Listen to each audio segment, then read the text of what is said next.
بسم اللہ الرحمن الرحیم نحمدہ ونصلی علی رسولہ الکریم اما بعد۔ ایک ایسا عمل جس کے کرنے کی وجہ سے انسان کے ایمان کے اندر کمی آ جاتی ہے اور انسان کامل مومن نہیں بن سکتا۔ نبی پاک صلی اللہ علیہ وسلم نے ارشاد فرمایا، واللہ لا یؤمن واللہ لا یؤمن واللہ لا یؤمن۔ 3 مرتبہ آپ نے قسم کھائی، اللہ کی قسم وہ شخص کامل مومن نہیں۔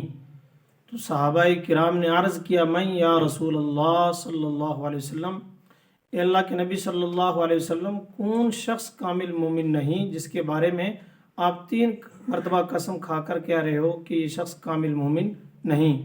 تو نبی پاک صلی اللہ علیہ وسلم نے ارشاد فرمایا، الذی لا یؤمن جارہ بوائقہ، کہ وہ شخص کامل مومن نہیں جس کی ایذا رسانی سے اس کا پڑوسی محفوظ نہ ہو۔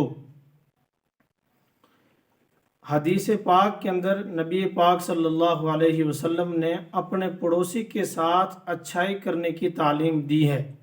دوسری احادیث سے معلوم ہوتا ہے، نبی پاک صلی اللہ علیہ وسلم نے ارشاد فرمایا، ما زال جبریل یوحینی بالجاری حتی ظننت انہ سیورثہ، کہ حضرت جبریل علیہ السلام مجھے اپنے پڑوسی کے ساتھ برابر اچھائی کرنے کی تلقین کرتے رہے، یہاں تک کہ زیادہ اچھائی کی تلقین کرنے کی وجہ سے مجھے ایسا لگنے لگا کہ حضرت جبریل علیہ السلام مجھے کہیں یہ حکم نہ دے دیں کہ تمہارا پڑوسی میراث میں تمہارا حقدار ہے۔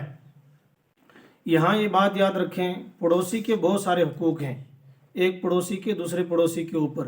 اور یہاں پر یہ بات بھی یاد رکھیں کہ پڑوسی کی 3 قسمیں ہوتی ہیں۔ پہلا پڑوسی وہ ہوتا ہے جس کے 3 حقوق ہیں، دوسرا وہ ہے جس کے 2 حقوق ہیں، تیسرا وہ پڑوسی ہے جس کا 1 حق ہے، چاہے وہ اول نمبر کا ہو، دوسرے نمبر کا ہو یا تیسرے نمبر کا ہو، تینوں کے ساتھ انسان کو اچھائی کرنی چاہیے۔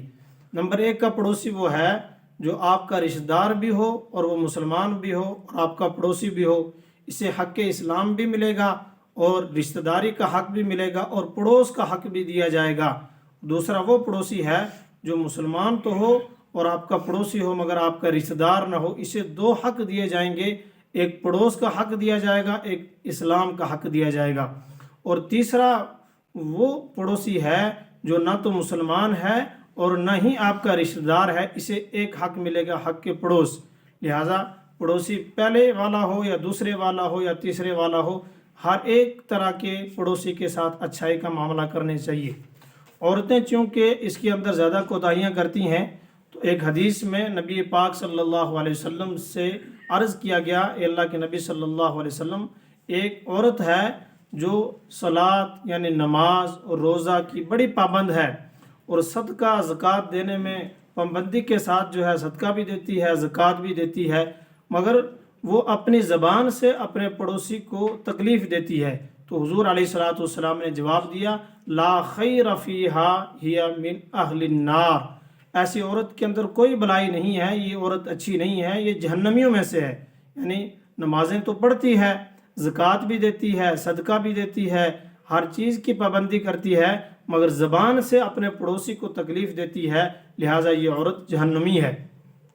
اور ایک اور عورت کا تذکرہ کیا گیا کہ اللہ کے نبی صلی اللہ علیہ وسلم، فلاں عورت ہے، فرض نماز کی پابند ہے اور صدقہ وغیرہ میں پنیر جیسی چھوٹی چیز جو ہے صدقہ کرتی ہے، مگر زبان کنٹرول میں رکھتی ہے، زبان سے کسی کو تکلیف نہیں دیتی۔ حضور علیہ السلام نے جواب دیا، ہی من اہل الجنہ، یہ عورت جنتیوں میں سے ہے۔ ہمیں چاہیے ہم اپنے پڑوسیوں کے ساتھ اچھائی کا معاملہ کریں، ایسا نہ ہو کہ اس کام کی وجہ سے، اس عمل کی وجہ سے ہمارا ایمان نقصان میں آ جائے، ہم کامل مومن نہ رہ سکیں۔ اور نبی علیہ السلام نے جو پڑوسی کے اوپر حقوق رکھے ہیں انہیں ادا کرنے کی انسان کو کوشش کرنی چاہیے۔ کوئی آج کل جو ہے ہر پڑوسی دوسرے پڑوسی سے جو ہے ناراض رہتا ہے، اور معاف کیجئے یہاں تک بھی حالت ہے کہ بعض ایسے حضرات ہیں جو نبی علیہ السلام کی سنت اپنے چہرے پہ رکھتے ہیں اور صف اول کے نمازی بھی ہیں، پابندی کے ساتھ نماز بھی پڑھتے ہیں، مگر ایسے لوگوں کے پڑوسی بھی ان سے ناراض رہتے ہیں۔ اپنے پڑوسیوں کا حق ادا کریں، پڑوسیوں کو خوش رکھیں، اور جو کچھ بھی اسلام نے تعلیم دی ہے انہیں پورا کرنے کی کوشش کریں۔ اللہ تعالیٰ مجھے بھی اور آپ کو بھی پڑوسیوں کے ساتھ اچھائی کرنے کی توفیق عطا فرمائے۔